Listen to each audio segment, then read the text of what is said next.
ये है मंगल ग्रह पर एक चट्टान, और यदि आप इन अंधेरे धब्बों के बीच में ठीक से देखें तो आपको मंगल ग्रह पर जीवन के अवशेष दिखाई देंगे। नासा ने सितंबर 2025 में यही खुलासा किया था। यह मंगल ग्रह पर जीवन का अब तक का सबसे स्पष्ट संकेत हो सका है। यह एलियन जीवन का अब तक का सबसे स्पष्ट प्रमाण है। और ये धब्बे परसिवियरेंस मार्स रोवर द्वारा एकत्रित चट्टान के नमूनों के अंदर है। अब इन धब्बों में ऐसा क्या है जो हमें बताता है कि किसी अन्य ग्रह पर भी जीवन अवश्य मौजूद है। खैर, ये ढूंढना एक जटिल समस्या है, लेकिन आज हम इसका पता लगाने जा रहे हैं। आइए बात करते हैं कि मंगल ग्रह पर यह एलियन चट्टान कहाँ पाई गई।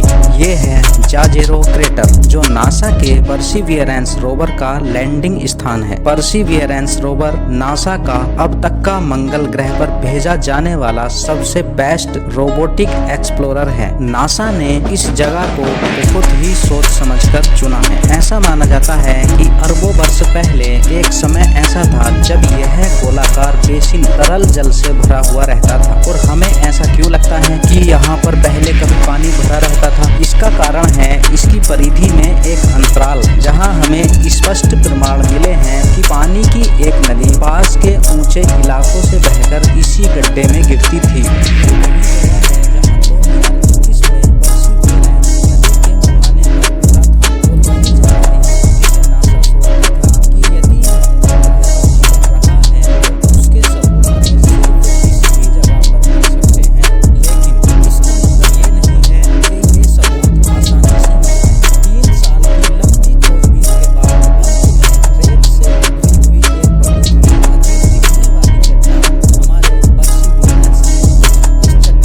इतना विशेष बनाने वाली बात यह है कि इस चट्टान की सतह पर गहरा दोहरा पैटर्न है। नासा ने इन छोटे धब्बों को खसखस के दाने तथा बड़े आकार के धब्बों को तेंदुए के धब्बे बताया है, क्योंकि जिस फोटो को हम देख रहे हैं वह वास्तव में एक अत्यंत क्लोज से लिया हुआ फोटो है। इसलिए यहाँ तक कि बड़े तेंदुए के धब्बे भी केवल 1 या 2 किलोमीटर के ही हैं, जिसका अर्थ है कि इसके लिए जिम्मेदार एलियन जीवन बहुत छोटा रहा होगा। अब हम सूक्ष्म जीवों और बैक्टीरिया के बारे में बात करते हैं, जो अपने आप में इतने छोटे होते हैं कि परसिवियरेंस द्वारा खोजे नहीं जा सकते। इसलिए हम इस बात के प्रमाण की तलाश कर रहे हैं कि ये सूक्ष्म जीव कभी अस्तित्व में थे तो ये अपने पीछे क्या चीजें छोड़कर गए हैं। और ये जो काले धब्बे हैं ये इसी का प्रतिनिधित्व करते हैं कि यहाँ पर सूक्ष्म जीवी का जीवन होता था और वो अब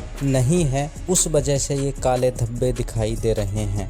दूसरे शब्दों में कहें तो यह मंगल ग्रह का जीवाश्म मल है, जो हमारे पास अभी भी मौजूद है। रहस्यमयी पैटर्न को देखने के बाद नासा ने जो पहला काम किया वह था रोवर के रोबोटिक हाथ को भेजना और वैज्ञानिक उपकरण का अपने पूरी तरीके से उपयोग करना। सबसे पहले ये पता लगाना था कि वहाँ नीचे जो गड्ढा है वहाँ पर क्या हो रहा था। शुरुआती अवलोकनों से पता चला कि यह अपसादी चट्टान है, जिसका अर्थ है इसका निर्माण लाखों वर्षों में धीरे धीरे हुआ है, क्योंकि नदी बहती रही और कीचड़ युक्त जमीन में खनिजों की परतें जमा होती रहीं। फिर जब वे परतें अपने वजन के कारण दब गईं और नदी सूख गई तो मिट्टी कठोर होकर पत्थर बन गई। पृथ्वी पर अपसादी चट्टानों में अक्सर जीवाश्म पाए जाते हैं, क्योंकि पौधों और जानवरों के अवशेष इन परतों में फंस जाते हैं और कठोरीकरण प्रक्रिया द्वारा संरक्षित हो जाते हैं। इस विशेष स्थान के बारे में दिलचस्प बात यह है कि यहाँ पर सबसे युवा अवसादी चट्टानें हैं जो नासा ने मंगल ग्रह पर अब तक पाई हैं। यह चट्टान लगभग 3 अरब वर्ष पुराना है। इसका मतलब ये है कि मंगल ग्रह पर जीवन होने की संभावना हमारी सोच से भी कहीं अधिक है। और अगर यह सच है तो इससे पता चलता है कि पृथ्वी और मंगल ग्रह पर एक ही समय में जीवन था और दोनों का विकास एक ही तरह से हुआ। लेकिन निश्चित रूप से जानने का एकमात्र तरीका यह है कि हम अपनी जांच को और गहराई तक लेकर जाएं। आप इसे जुलाई 2024 में परसिवियरेंस द्वारा लिए गए एक चित्र में देख सकते हैं। रोवर का संचालन करने वाली टीम को पहले से ही पता था कि यह मेमोरेबल क्षण होगी।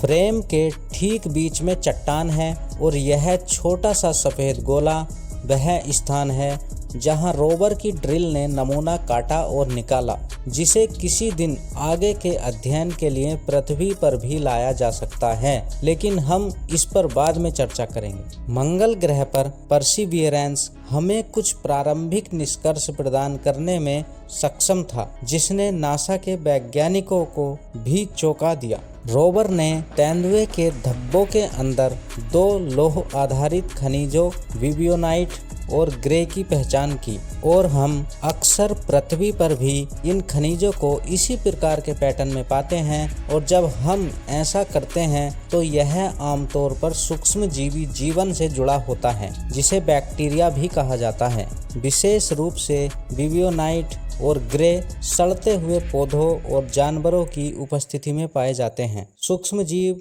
आएंगे और उस सारे मृत कार्बनिक पदार्थ को खा जाएंगे, और फिर वे अपने मल के रूप में इन लौह समृद्ध खनिजों का निर्माण करते हैं। यह जानना महत्वपूर्ण है कि उन सूक्ष्मजीवों को खिलाने के लिए आपको मंगल ग्रह पर किसी मृत जानवर की आवश्यकता नहीं है। आपको केवल उस जानवर के निर्माण खंडों की आवश्यकता है। बैक्टीरिया यही खाते हैं और इसे ही हम कार्बनिक पदार्थ कहते हैं। अब यहाँ कुछ सोचने वाली बात है कि आपके शरीर का 96% भाग विभिन्न संयोजनों में सिर्फ 4 प्रमुख तत्वों से बना है। ये तत्व हैं ऑक्सीजन, हाइड्रोजन, कार्बन और नाइट्रोजन। हम जानते हैं कि मंगल ग्रह पर यह कार्बनिक पदार्थ मौजूद हैं, मुख्यतः क्रेटर क्षेत्रों में, जहां से यह क्षुद्र ग्रहों के प्रभाव से सतह पर आया है। लेकिन उसी चट्टान के अंदर बहुत सारे कार्बनिक पदार्थ पाए गए जो तेंदुए के धब्बों से ढके हुए थे। लेकिन इसका मतलब ही सिर्फ ये नहीं है कि इस ही वजह से हम मंगल पर जीवन मान रहे हैं। इसलिए हम और सबूतों की तलाश में हैं, और यही विबियोनाइट और ग्रिगिट हमें प्रदान करते हैं। अब हमारे पास जीवन के लिए आवश्यक तत्व हैं और हमारे पास जीवन का उपोत्पाद भी है। अतः बिंदुओं को जोड़ने के लिए मंगल ग्रह पर जीवन होना आवश्यक है। खैर, नासा बिल्कुल ऐसा नहीं कह रहा है कि वे इस नई खोज की घोषणा में आशावादी लेकिन निर्णायक स्वर बनाए रखने के प्रति बहुत सावधान हैं, और इसके पीछे एक सटीक कारण भी है। ये 1996 का एक वीडियो है जिसमें अमेरिकन राष्ट्रपति बिल क्लिंटन एक क्षुद्र ग्रह के अंदर जीवाश्म जीवन की खोज करने की घोषणा करते हुए दिखाई दे रहे हैं, जो मंगल ग्रह की सतह से टूटकर अंटार्कटिका में पृथ्वी पर आ गिरा था।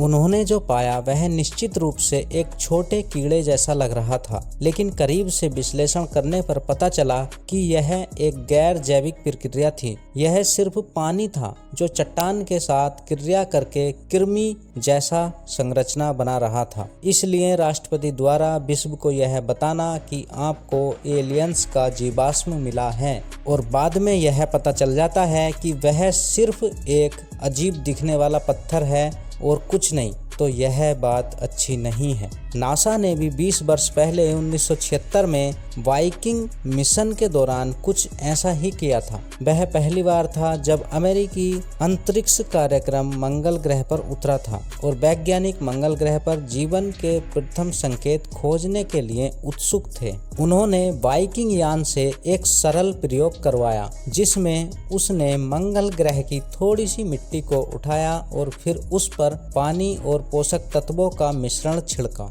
उनका विचार यह था कि अगर मिट्टी में सूक्ष्म जीव जीवित होंगे तो वे पानी पिएंगे, खाना खाएंगे और एक ऐसा उत्पाद तैयार करेंगे जिसके बारे में हम अभी तक बात करते रहे हैं। और इस मामले में नासा विशेष रूप से CO2 गैस के निकलने की जांच कर रहा था, और उन्हें बिल्कुल वैसा ही मिला। मिट्टी में पोषक पानी मिलाने के बाद उसमें CO2 उत्पन्न हुई, जो एक जैविक प्रक्रिया का संकेत था। और एक पल के लिए तो वैज्ञानिकों को लगा कि उन्होंने एलियंस जीवन के अस्तित्व को साबित कर दिया है। लेकिन ये जश्न ज़्यादा देर तक नहीं चला। हालांकि एलियन बायोलॉजी CO2 के लिए एक एक्सप्लेनेशन है, लेकिन ये केवल एक एक्सप्लेनेशन नहीं है। ऐसे बहुत से रासायनिक संयोजन हैं जो CO2 गैस का निर्माण करते हैं। जैसे जब आप बेकिंग सोडा में सिरका मिलाते हैं, इनमें से कोई भी चीज जीवित नहीं है। और वाइकिंग मिट्टी के नमूनों में कार्बनिक पदार्थ का कोई सबूत नहीं मिला, जिसका अर्थ है कि जीवन के अस्तित्व के लिए कोई भी तत्व पहले से मौजूद नहीं था। अतः उनके पास वास्तव में केवल थोड़ी सी CO2 गैस थी